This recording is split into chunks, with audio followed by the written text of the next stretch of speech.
Bismillahirrahmanirrahim. Assalamualaikum warahmatullahi wabarakatuh. Okay, dear everyone, today let me explain you about the fields of educational management. There are 6 fields and it's include curriculum and then students, human capital, infrastructure, and then finance and public relation management. Okay, let's check this out. I'll share this PPT.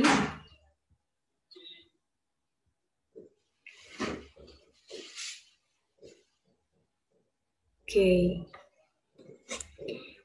jadi hari ini kita akan membahas tentang bidang garapan pengelolaan pendidikan.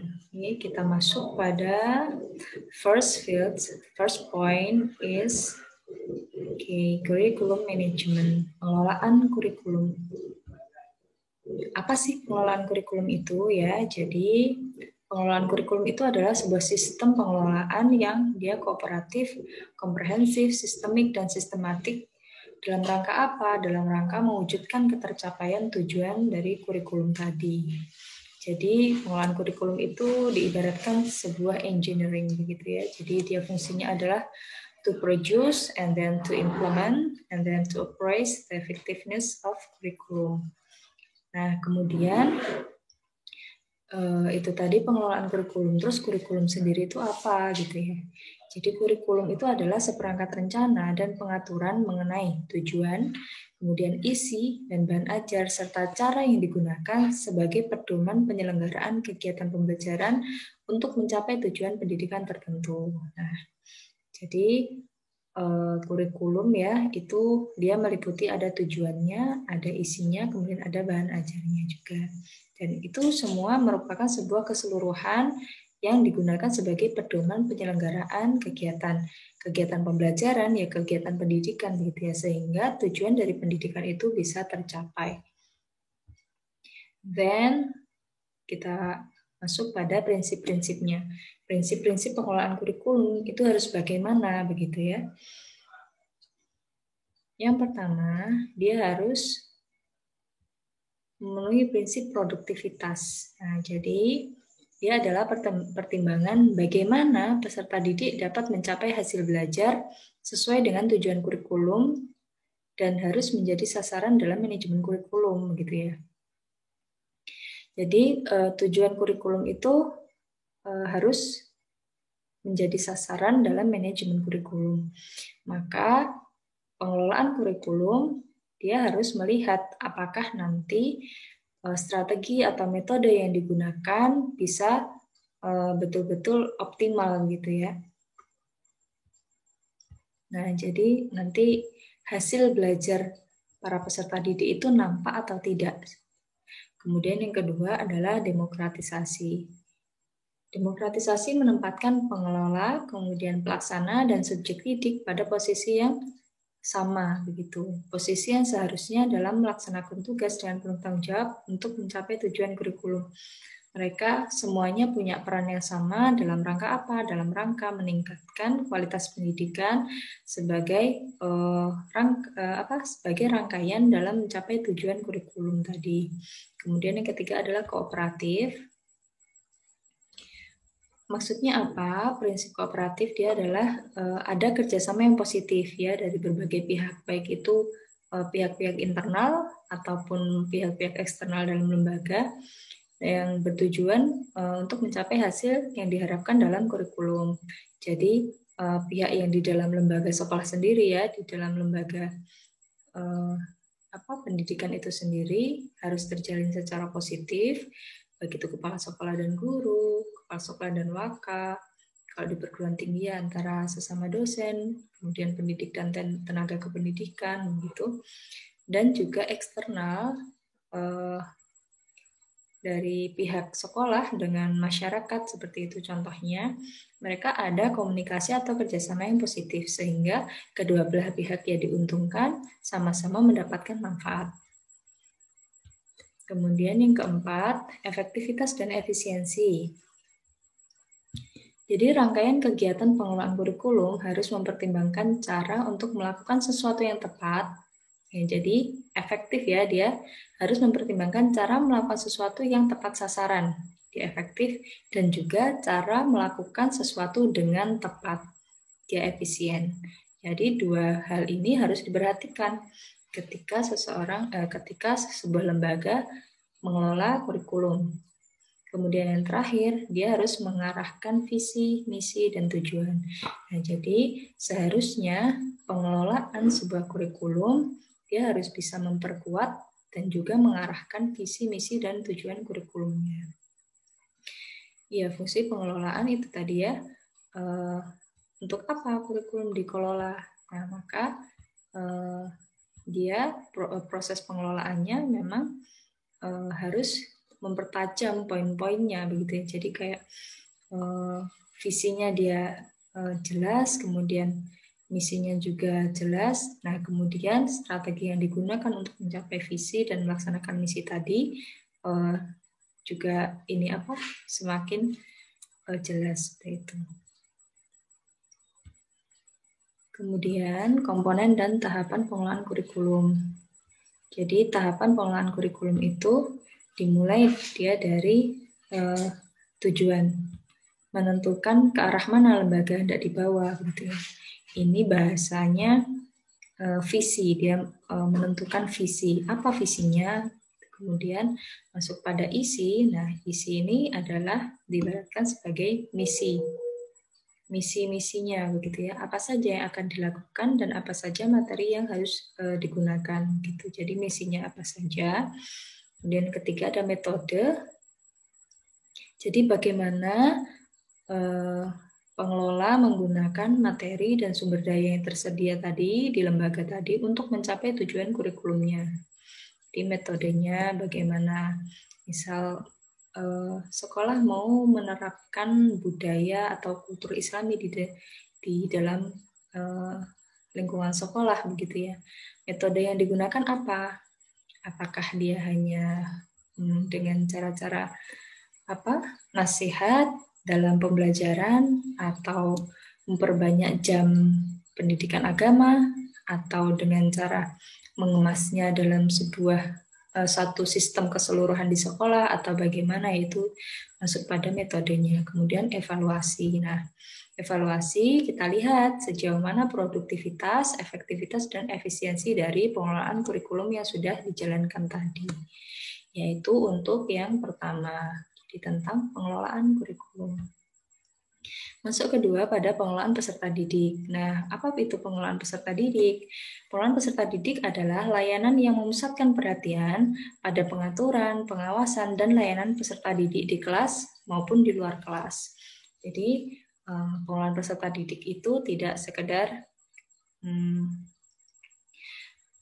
tidak hanya berpusat di kelas saja begitu ya, bukan hanya tentang pembelajaran di kelas tapi juga tentang layanan di luar kelas. Jadi sebetulnya seluruh layanan yang terkait dengan peserta didik yaitu masuk pada pengelolaan peserta didik. Nah, peserta didik itu siapa gitu ya? Jadi peserta didik itu adalah anggota masyarakat yang berusaha mengembangkan potensi diri melalui proses pembelajaran yang tersedia pada jalur, jenjang, dan jenis pendidikan tertentu. Jadi peserta didik ini masuk pada lembaga pendidikan itu adalah untuk mengembangkan potensi diri mereka gitu.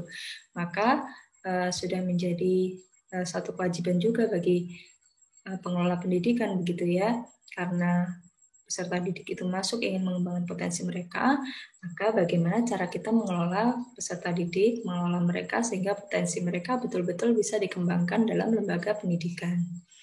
Nah, tujuannya apa? Tujuannya adalah mengatur kegiatan-kegiatan peserta didik agar dapat berjalan lancar, tertib, dan teratur, sehingga dapat memberikan kontribusi bagi pencapaian tujuan-tujuan pendidikan secara keseluruhan. Itu terkait pengelolaan peserta didik. Kemudian bagaimana tahapannya?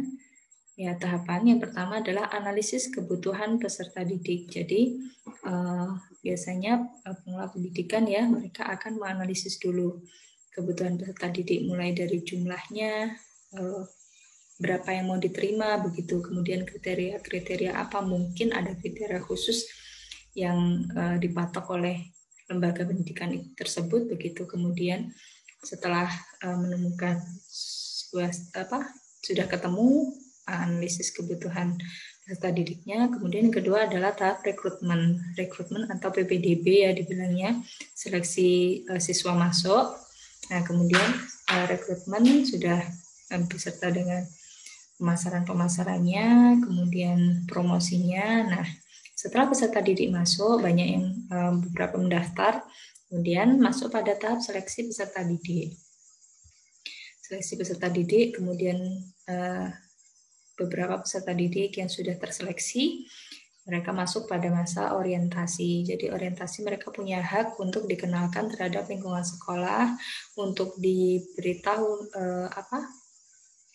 tentang kurikulum atau tujuan pembelajaran mereka, tujuan pendidikan mereka selama 6 tahun atau 3 tahun ke depan. Mereka akan diberikan program atau proses pendidikan yang seperti apa. Kemudian setelah orientasi masuk pada penempatan peserta didik. Jadi dimasukkan ke kelas-kelasnya begitu ya. Kemudian yang keenam ada pembinaan dan pengembangan peserta didik. Ini macam-macam bentuknya. Ada dari pembinaan atau pengembangan akademik dan non-akademik. Kemudian yang ketujuh adalah pencatatan dan pelaporan, ini keadministrasian. Kemudian yang kedelapan adalah kelulusan dan alumni. Nah, jadi mengelola peserta didik itu sebetulnya tidak berhenti hanya sampai mereka lulus saja gitu ya. Jadi setelah mereka lulus pun, setelah mereka menjadi alumni pun, itu tetap ada tugas tersendiri dalam pengelolaan peserta didik. Jadi istilahnya ada tracer study begitu ya. Tetap ada jalinan komunikasi atau silaturahim antara sekolah dengan para alumni, sehingga nanti ke depan bisa dikembangkan untuk hal-hal yang lain seperti itu. Kemudian yang ketiga dia masuk pada pengelolaan pendidik dan tenaga kependidikan. Tadi yang pertama kurikulum, yang kedua peserta didik, kemudian yang ketiga masuk pada pengelolaan pendidik dan tenaga kependidikan. Apa itu? Dia adalah aktivitas yang harus dilakukan mulai dari masuknya SDM ke dalam organisasi, melalui proses perencanaan, perekrutan, seleksi, penempatan, pemberian kompensasi atau penghargaan, diklat, dan pemberhentian. Ya, ini sebetulnya sudah dijelaskan tahapan-tahapannya juga di sini ya. Kalau untuk pendidik dan tenaga kependidikan bagaimana tahapannya. Kemudian pendidik adalah, ini ada perbedaan antara pendidik dengan tenaga kependidikan. Mungkin akan ada yang bertanya, apa bedanya pendidik dengan tenaga kependidikan gitu ya. Jadi pendidik dia adalah tenaga profesional yang bertugas merencanakan dan melaksanakan proses pembelajaran, kemudian menilai hasil pembelajaran, melakukan diklat, dan melaksanakan tridharma bagi pendidik di lingkungan perguruan tinggi. Nah, kemudian kalau yang tenaga kependidikan, dia adalah tenaga profesional yang bertugas melaksanakan administrasi, pengelolaan, pengembangan, pengawasan, dan pelayanan teknis untuk menunjang proses pendidikan pada satuan pendidikan. Nah, jadi teman-teman, kalau di sekolah, kalau pendidik itu ya gampangnya mereka adalah guru, kemudian kalau tenaga kependidikan itu adalah TU begitu ya, kemudian mungkin satpam dan sebagainya. Kemudian kalau di perguruan tinggi pendidik adalah dosen. Kemudian siapa tenaga kependidikannya? Ya staf, administrasi, bagian-bagian bagian-bagian pengelola administrasi dan kawan-kawannya begitu ya. Selain yang di luar dosen lah, itu namanya tenaga kependidikan.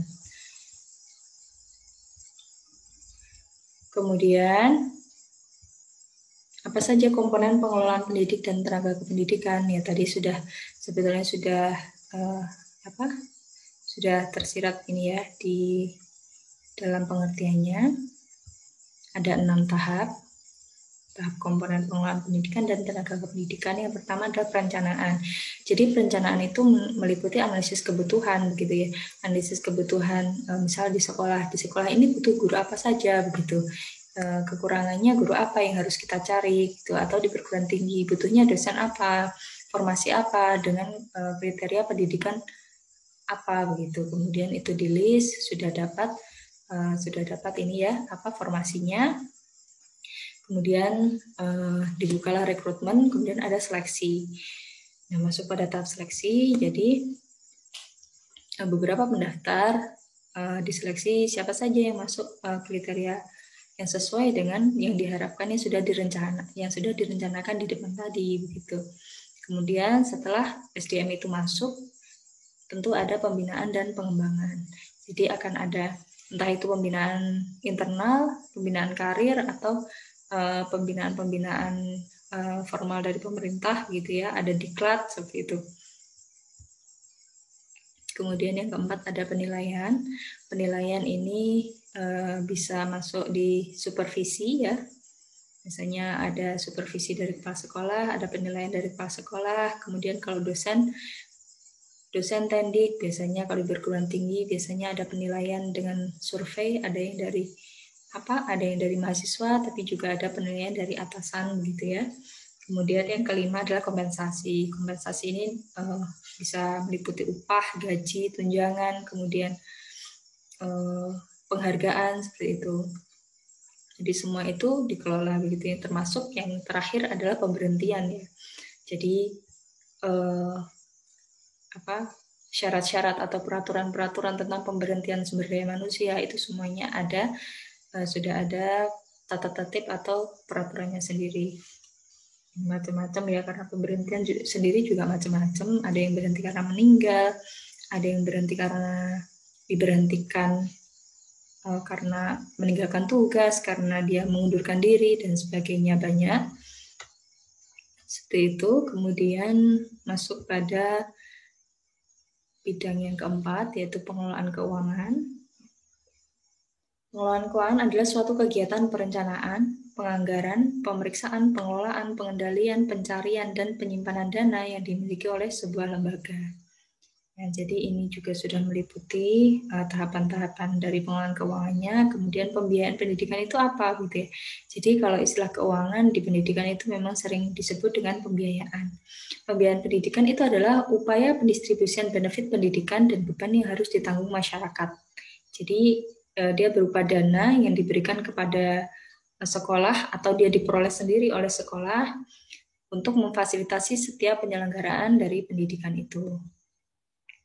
Itu pembiayaan pendidikan. Kemudian tahapan pengelolaan keuangan pendidikan bagaimana tadi? Yang pertama adalah perencanaan anggaran. Perencanaan anggaran di sekolah bisa dalam bentuk RAKS ya. RAKS, rencangan anggaran, kemudian dia menentukan strategi-strategi penggalian sumber dananya. Jadi menentukan nanti sekolah atau lembaga pendidikan ini akan mendapatkan sumber pembiayaan dari mana saja gitu ya. Bisa dari pemerintah sudah jelas, kemudian bagaimana cara menggali sumber pembiayaan yang lain selain dari pemerintah itu dikembangkan, dikelola. Kemudian yang ketiga, penggunaan keuangannya. Nah, penggunaan keuangannya seperti apa? Sudah diatur. Kemudian yang keempat ada pengawasan dan evaluasi anggaran. Kemudian yang terakhir ada pertanggungjawaban. Itu tahapan pengelolaan keuangan pendidikan. Kemudian macam-macam pembiayaan pendidikan ini ada di PP nomor 48 tahun 2008 ya. Ada 3 macam. Yang pertama adalah biaya satuan pendidikan, kemudian yang kedua adalah biaya penyelenggaraan pendidikan, nah yang ketiga adalah biaya pribadi peserta didik.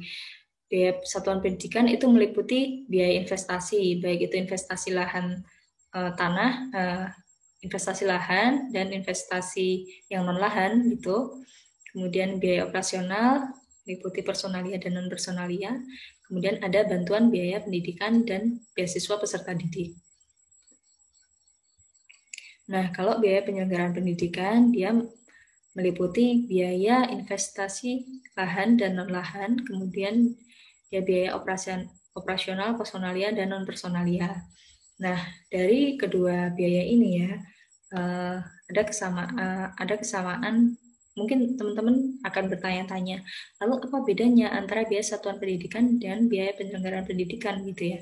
Jadi memang penjabarannya berbeda, macamnya apa saja itu berbeda. Nanti jika teman-teman mau lebih jelas lagi perbedaannya apa, bisa dibuka sendiri di download di Peraturan Pemerintah PP nomor 48 tahun 2008 itu tentang pembiayaan pendidikan. Kemudian yang ketiga, biaya pribadi peserta didik. Dia adalah biaya yang harus dikeluarkan oleh peserta didik untuk dapat mengikuti proses pendidikan ya. Jadi biaya itu bukan dari pemerintah, tapi dari sumber dari masukan peserta didik sendiri. Kemudian yang kelima adalah pengelolaan sarana prasarana. Dia adalah kegiatan merencanakan kebutuhan, pengadaan, inventarisasi, penyimpanan, pemeliharaan, penggunaan, dan penghapusan serta penataan lahan, bangunan, perlengkapan, dan perabot lembaga secara tepat guna dan tepat sasaran. Nah, terus bedanya sarana sama prasarana apa begitu ya. Jadi kalau sarana pendidikan, dia adalah segala sesuatu yang meliputi peralatan dan perlengkapan yang langsung. Jadi dia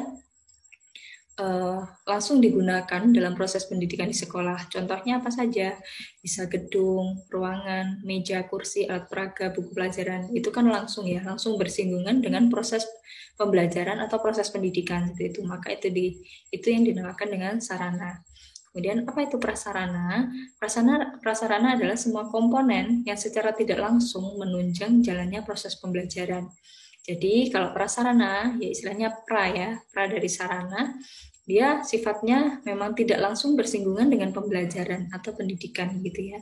Tapi dia sebetulnya menunjang jalannya proses pembelajaran. Contohnya apa?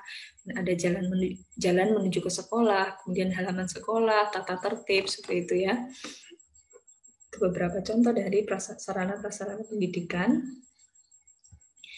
Kemudian tahapan pengelolaan sarana prasarana tadi ada 8, sudah saya sebutkan di atas. Yang pertama perencanaan, kemudian pengadaan, kemudian inventarisasi, kemudian penyimpanan, penataan, penggunaan, pemeliharaan, dan penghapusan.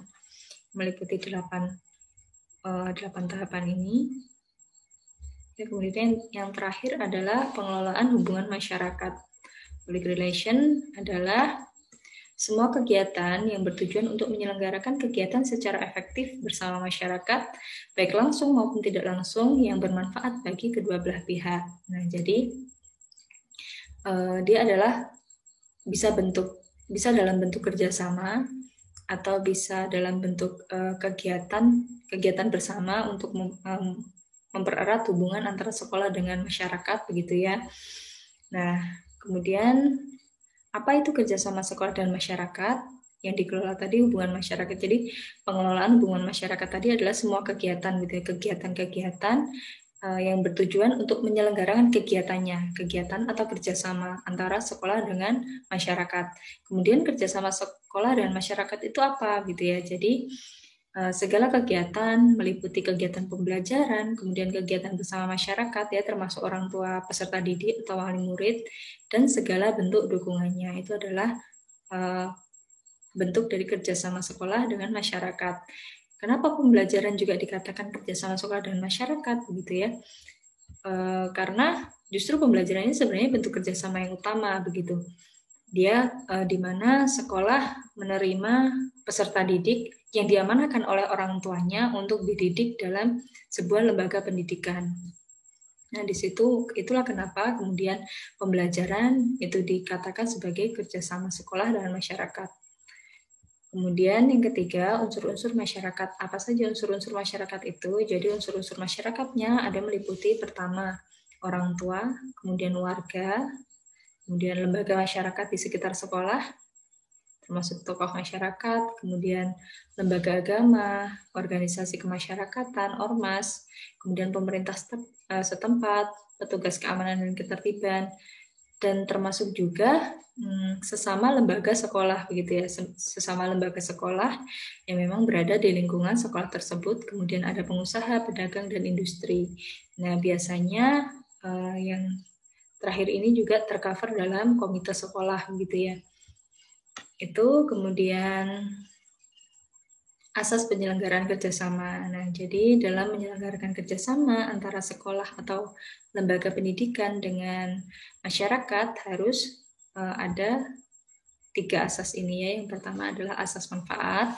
Jadi kegiatan yang diselenggarakan bersama, bentuk kerjasamanya dia harus memberikan manfaat bagi kedua belah pihak. Jadi keduanya sama-sama bermanfaat, tidak ada yang merasa dirugikan. Kemudian yang kedua, gotong royong. Jadi kerjasama yang dilakukan tidak semata-mata berbasis pada manfaat saja, tidak hanya berbasis pada keuntungan begitu ya, tapi juga ada aspek sosialnya. Jadi gotong royong, ada kesediaan dari kedua belah pihak dalam menanggung kegiatan itu secara bersama-sama. Kemudian yang ketiga adalah asas birokrasi. Jadi birokrasi ini adalah hal-hal yang berkaitan dengan aspek profesional administratif.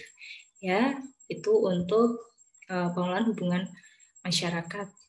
Nah, kemudian sudah mencakup 6 ya tadi, 6 bidang garapan pengelolaan pendidikan. Itu tadi beberapa penjelasan garis besarnya. Nanti kita lanjutkan di diskusi dalam grup kelas kita. Jika ada pertanyaan bisa langsung nanti disampaikan. Kita akan diskusi lebih jauh, kita diskusikan lebih dalam di sana dengan bahan-bahan kajian atau materi yang sudah disiapkan. Mungkin itu saja. I think it's enough. Assalamualaikum warahmatullahi wabarakatuh.